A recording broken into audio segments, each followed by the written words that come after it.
a different kind of angle here on Hot Boxing Talk. I thought I'd bring in one of the sponsors to several fighters here at the Hot Box Gym.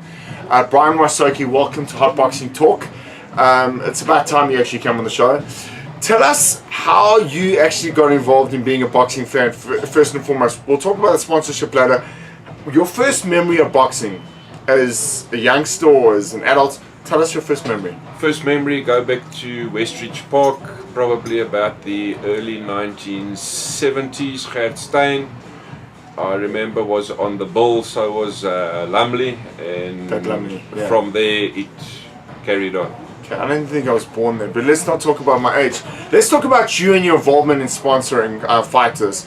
Nomevo Ndongeni, probably your most prolific fighter now, and Simpiwe Konko won the world title 2 weeks ago. And you're also involved with a young promising kid who fights tonight actually in Sabila Mgibiani. Tell us how this merge came between you and the fighters and sponsoring fighters. Well, I just see that they do actually need some help.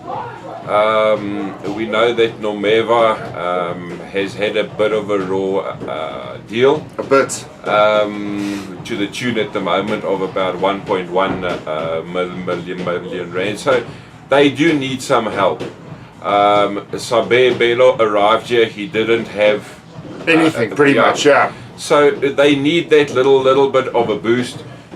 He had to be with you for half a year to be groomed, and hopefully now he'll do well for you. So now let's talk about your brand as a sponsor, Brian Wysoke. You do a lot of RDP houses around the country and so forth. Are you happy with the exposure that you're getting from the fighters?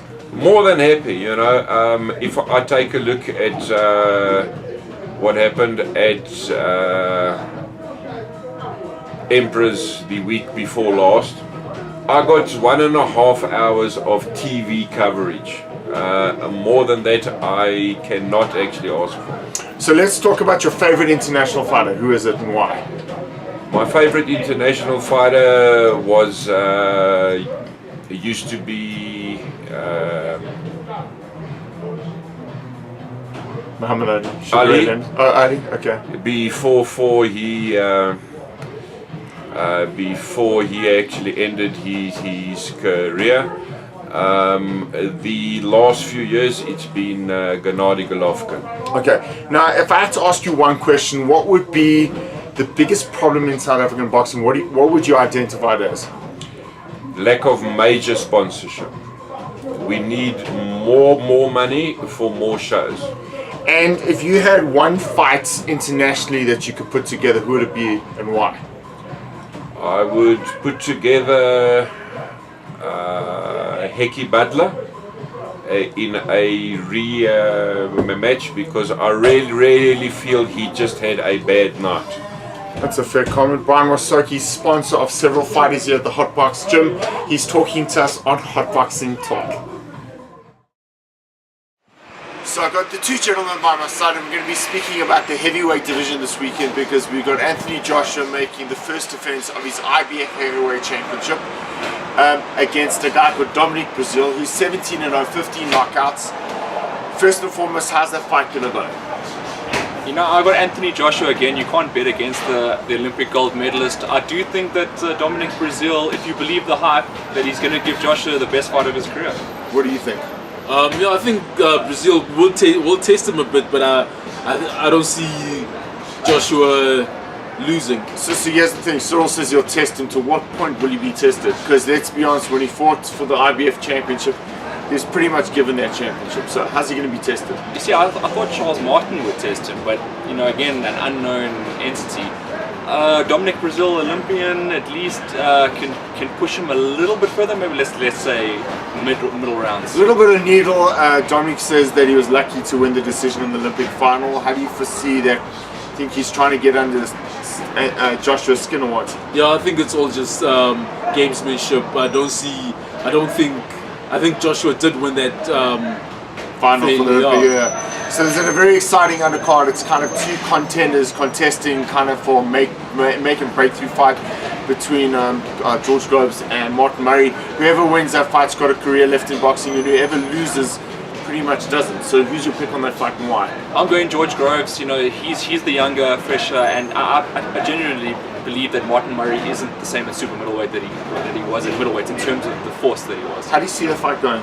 I still don't understand how Martin Murray, who didn't have much power at middleweight, moved up to super middle. I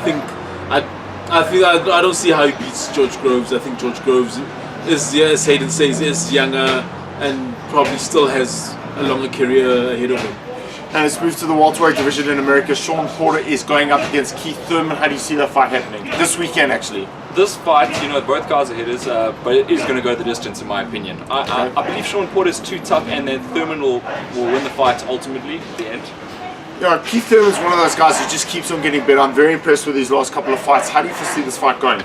Yeah, I think he'll keep winning, but Porter won't be an easy opponent. If Porter gets close enough to him, then it could be a really difficult night for Thurman. So it's actually a very interesting fight, but I would lean towards Keith Thurman. And you have South African junior welterweight champion Warren Jabeur making the first defense of his second reign against Lukisi Chikani. How do you see that fight going this Friday night? Look, I don't know how Chikani's going to come this time. The first time round, he didn't come particularly good. Warren was a very one-sided fight, so let's put it that way. So hopefully he can make a step up and give Warren a good fight. And read Hayden's report. He came out with a great piece this week. Tell us how you think that fight's going to happen. Same result as last time.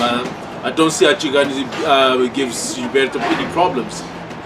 And also, there's been a lot of controversy with regards to Sajuta Promotions. I didn't really want to talk about it, but let's touch on it. You're taking the whole scandal. What's going to happen?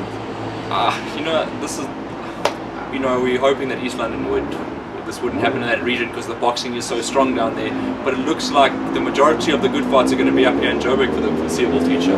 With this scandal happening down in the Eastern Cape, Hayden kind of touched on a lot of the big fights happening in Joburg. Do you foresee a lot of East London fighters coming to Johannesburg now with this situation? I think that's what is going to end up happening. I mean, this is not the first time that there's been a situation where fighters have not been paid or paid late in East London. I think you're going to see a lot of the top fighters from the Eastern Cape moving up to Joburg because that's at least then they're guaranteed a payday.